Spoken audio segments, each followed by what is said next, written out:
देखो बच्चों, कल हमने विद्युत क्षेत्र की तीव्रता क्या होती है वो हमने पढ़ लिया था, ठीक है।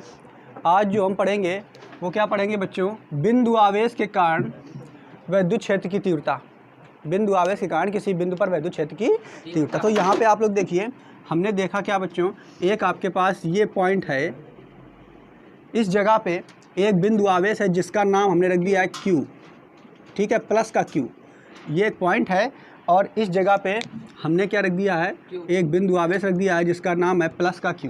अब देखो यहाँ पे समझिए, जैसे ही हमने यहाँ पे आवेश रख दिया है तो आपको तुरंत मालूम है कि इसके चारों तरफ एक विद्युत क्षेत्र फैल जाएगा कि नहीं, ठीक है। इसके चारों तरफ एक विद्युत क्षेत्र उत्पन्न हो जाएगा। और एक बात आपको और भी मालूम है बच्चों कि जो विद्युत क्षेत्र की तीव्रता होगी, विद्युत क्षेत्र की जो तीव्रता होगी इसके पास तो अधिक होगी, लेकिन दूर जैसे दूर चलते चले जाओगे विद्युत क्षेत्र की तीव्रता घटती जाती है। ये बात हमने आपको कल बताई थी, क्लियर। अच्छा, एक बात यहाँ पे हमें इस टॉपिक में सीखना है कि इस बिंदु आवेश के कारण हम अगर ये देखना चाहें कि ये तो हमें मालूम है कि इसके पास में विद्युत क्षेत्र की तीव्रता ज़्यादा होगी और जैसे दूर जाते चले जाएंगे विद्युत क्षेत्र की तीव्रता घटती जाती है। अरे भाई, पास में अगर प्लस आवेश लाओगे, इसके यहाँ पे इतनी दूर पे रखोगे, ये इतनी दूर पे प्लस आवेश रखोगे तो ये प्लस आवेश इसको धक्का तो मारेगा, प्रतिकर्षित तो करेगा लेकिन कम करेगा। लेकिन जैसे ही इसको तुम पास लाओगे बच्चे तो ये प्रतिकर्षित करेगा लेकिन ज़्यादा करेगा। मतलब दूर विद्युत क्षेत्र की तीव्रता कम होती है और पास विद्युत क्षेत्र की तीव्रता ज़्यादा होती है। लेकिन इस टॉपिक में हम ये पढ़ेंगे कि विद्युत क्षेत्र की तीव्रता दूर तो कम होती तो है, लेकिन कितनी कम होती है, और पास में ज़्यादा होती तो है लेकिन कितनी ज़्यादा होती है, हमें सूत्र बताइए उसका, ठीक है। तो उसी का डेरिवेशन हम आज करेंगे। क्या बताया बच्चों, बिंदु आवेश के कारण, ये कोई एक बिंदु आवेश है, इसके कारण इस बिंदु आवेश के कारण किसी भी बिंदु पर हम विद्युत क्षेत्र की तीव्रता निकालें तो कैसे निकालेंगे, क्लियर।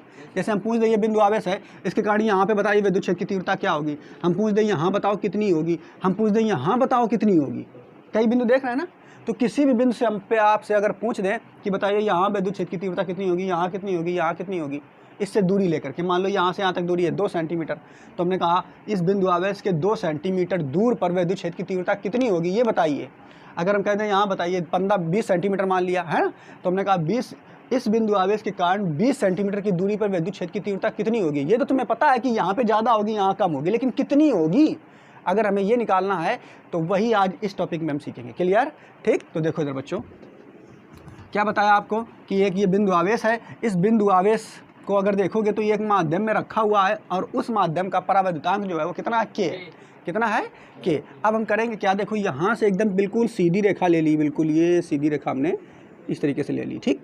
अब हमने मान लिया इस सीधी रेखा पर, बिल्कुल ये सीधी रेखा हमने खींच ली है, इस सीधी रेखा पर हमने मान लिया एक पॉइंट है, ये पॉइंट हमने ले लिया है। और इस पॉइंट पर हमने माना कि हमें यहाँ पे क्या ज्ञात करना है बच्चों, विद्युत क्षेत्र की तीव्रता। इस पॉइंट का नाम हमने दे दिया है P। क्या नाम दे दिया बच्चों, P। तो हम क्या पूछ रहे हैं, बिंदु आवेश प्लस Q के कारण P पर हमें विद्युत क्षेत्र की तीव्रता अगर निकालनी है, समझ पा रहे हो ना, तो कैसे निकालेंगे, क्लियर।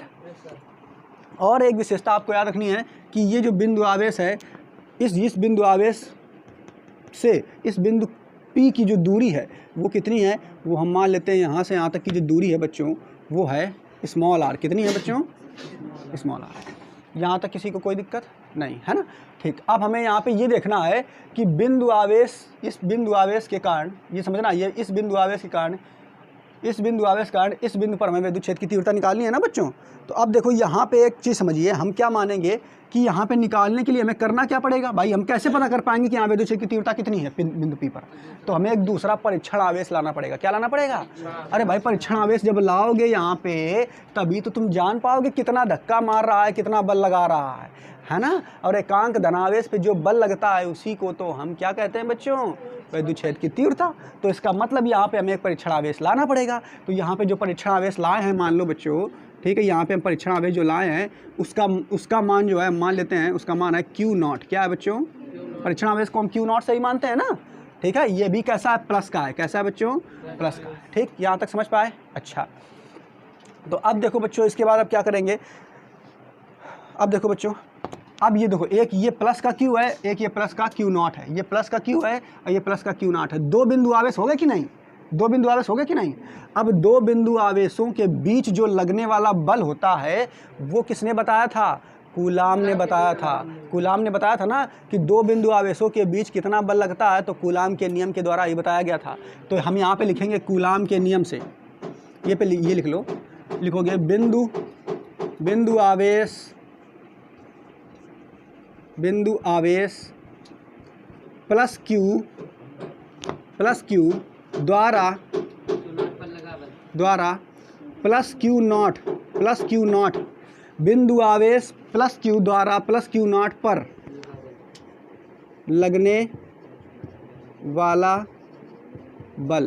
तो ये बच्चा कहाँ से निकालेंगे लगने वाला बल, तो ब्रैकेट में लिख लो कूलाम के नियम से। तो कूलाम का नियम बच्चों हमने आपको बताया था क्या होता है। देखो, तो लगने वाला बल, तो मान लिया इन दोनों के बीच जो बल लग रहा है वो F है। कितना है बच्चों? F। तो इनके बीच जो बल लगता है कूलाम के नियम से कितना आएगा? 1/4 पाई एप्सिलॉन नॉट, ठीक है। और Q1 होता है, Q1 की जगह यहाँ पे क्या है? केवल Q। तो Q1 की जगह क्या आएगा? केवल Q। और Q2 की जगह क्या आएगा? Q0। Q1 Q2 अपॉन बीच की दूरी होती है, बीच की दूरी क्या होती है? R²। तो ये हो जाएगा R²। बच्चों समझ पाए कि नहीं? यानी इन दोनों के बीच जो बल लग रहा है, ये इसको जो धक्का दे रहा है, प्रतिकर्षित कर रहा है, वो इतने बल से प्रतिकर्षित कर रहा है। इसको हम बच्चों मान लेते हैं समीकरण नंबर 1। क्या मान लेते हैं? समीकरण नंबर 1 मान लेते हैं, ठीक है। अब देखो एक चीज़ और समझो बच्चों, हमें लेकिन यहाँ पे बल से मतलब नहीं है, हमें यहाँ पे क्या निकालना है? वैद्युत क्षेत्र की तीव्रता। क्या निकालना है बच्चों? वैद्युत क्षेत्र की तीव्रता। तो यहाँ पे हमें वैद्युत क्षेत्र की तीव्रता निकालना, तो कैसे निकलेगा? देखो, तो लिखना है क्या बच्चों? प्लस क्यू आवेश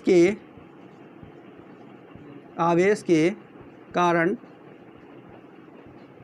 बिंदु P पर वैद्युत क्षेत्र की तीव्रता,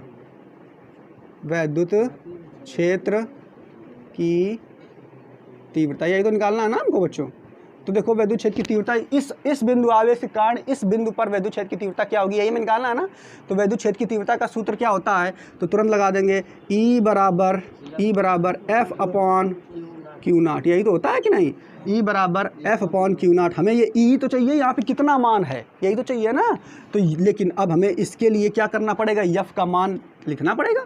अरे भाई, समीकरण 1 में हमने निकाल लिया है ना कि F इस पर कितना बल लगा रहा है, Q जो है, ये Q जो है इस Q0 पर कितना बल लगा रहा है वो तो हम निकाल चुके हैं ना। तो ये हो गया समीकरण नंबर बच्चों 2। ये कितना हो गया? समीकरण नंबर 2। अब क्या करो तुम, ये जो F है, इस F का मान उठा करके समीकरण 1 से रख लो इसमें।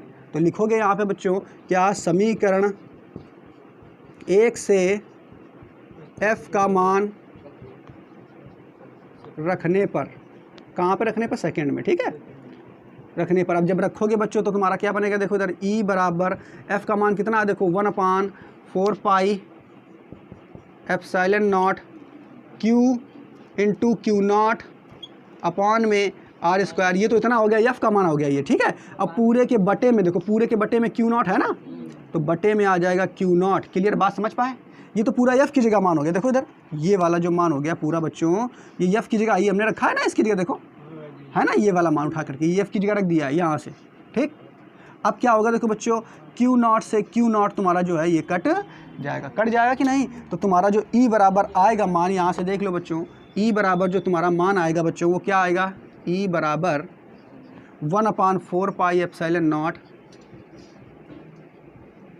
Capital Q upon R²।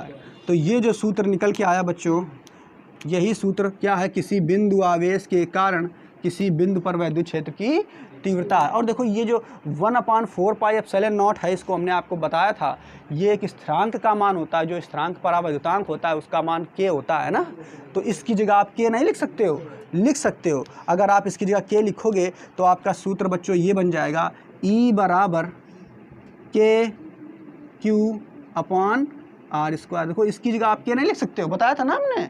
तो इसकी जगह, ये पूरे की जगह आप K रख दोगे। अगर K रख दोगे तो यहाँ पे आ जाएगा K, ये हो जाएगा Q अपॉन में R²। तो एक सूत्र बच्चों बन करके ये तैयार हो जाएगा हमारा। क्लियर? समझ पा रहे हो ना। तो किसी बिंदु आवेश के कारण किसी बिंदु पर विद्युत क्षेत्र की तीव्रता कितनी होती है, तो E बराबर KQ/R²। ये याद कर लो, E बराबर 1/4πε0 Q/R²। क्लियर, समझ पाया ना बच्चों। अगर हम आपसे पूछ देंगे तो आप आसानी से अब इस सूत्र की सहायता से, जितनी दूरी होगी नीचे दूरी दी गई है ना, तो दूरी कितनी हम पूछना, बताइए यहाँ से 10 सेंटीमीटर की दूरी पे कितना होगा, तो यहाँ पे नीचे क्या लिख दोगे, 10 सेंटीमीटर, है ना। समझ पा रहे हो ना। अगर पूछ दे यहाँ से बताइए 15 सेंटीमीटर की दूरी पे कितना होगा, तो यहाँ तुम 15 सेंटीमीटर रख लोगे, अब विद्युत क्षेत्र की तीव्रता निकाल लोगे। समझ पा रहे हो ना। ठीक, क्लियर। चलो।